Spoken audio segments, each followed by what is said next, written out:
What if Germany had won World War II?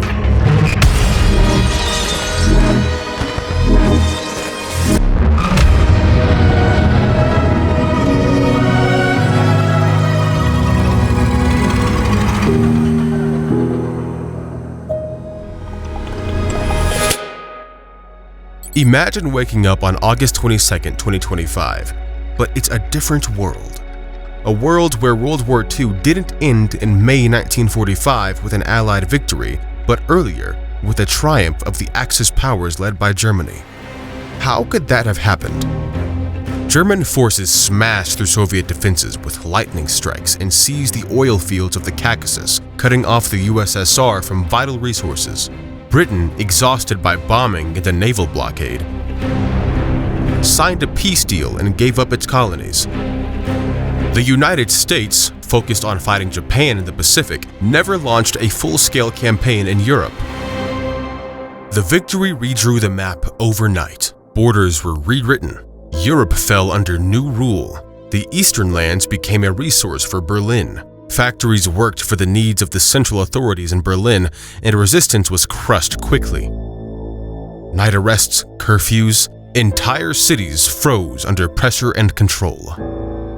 And what would a typical day in the United States look like in 2025? Over time, the shockwaves reached the United States. The country became a more closed superpower, constantly tense because of the threat across the ocean. A nuclear arms race began. Germany built an atomic bomb earlier, facing little organized opposition because there was no one left to stop it. The US answered by pouring trillions into its own arsenal and planting missile silos across the Midwest. Schools introduced regular civil defense drills. The 2025 economy. By 2025, the US economy is more self-reliant and under strain. Trade with Europe ended right after Germany's victory. The US pivoted to its domestic market. There was no time to panic, only time to act. Factories were rapidly retooled to meet internal needs. You pay higher prices for almost everything. For oil from domestic production, because Middle Eastern fields are under Axis control, and for food grown on the vast farms of the Midwest, expanded to supply the country. Technology and work. Silicon Valley didn't grow up as a gadget paradise, but as a fortress of cyber defense. Artificial intelligence is developed first and foremost to counter attacks coming from Europe. Many jobs are in defense and high tech. A large share of tax money goes through hypersonic missiles, missile defense, and drones. For a war everyone fears, but never quite starts. Society under pressure. Inequality is rising. Coastal elites live in fortified neighborhoods with private shelters, while cities in the nation's center more often face rolling blackouts during heat waves, fuel shortages at gas stations, delays in medicine and spare parts, mobile internet brownouts during storms, and empty shelves where imported coffee, spices, and electronics should be. Post-war propaganda amplified anti-German sentiment. For years, Hollywood turned out films about potential invasions.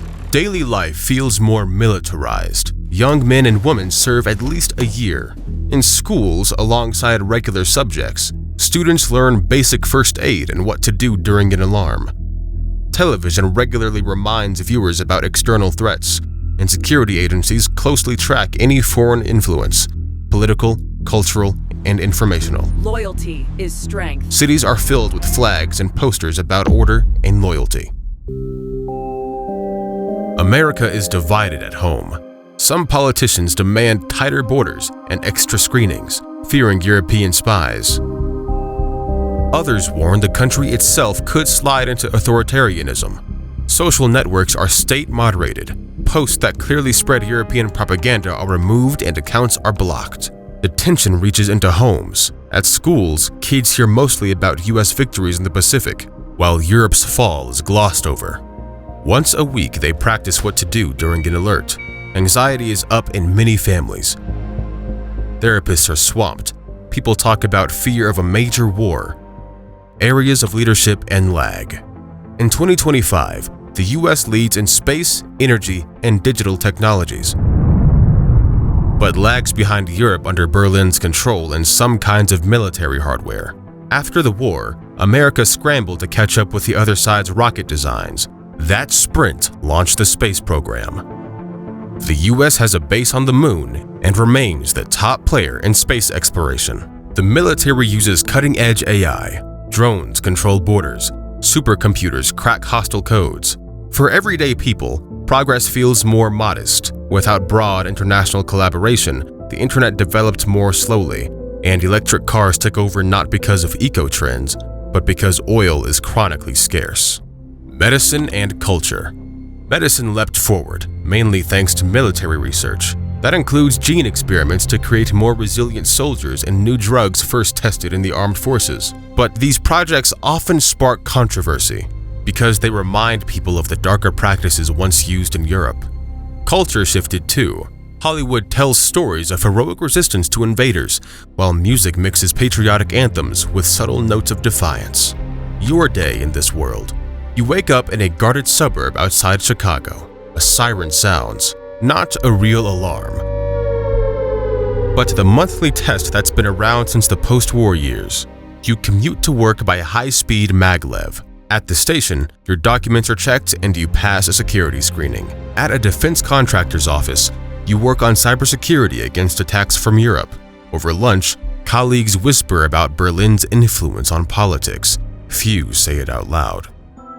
In the evening, you're home with family. A portrait of Roosevelt hangs on the wall, a reminder of America's victory in the Pacific. The kids do history homework about that theater, not about Europe's collapse. The news shows filtered stories about clashes over Arctic resources.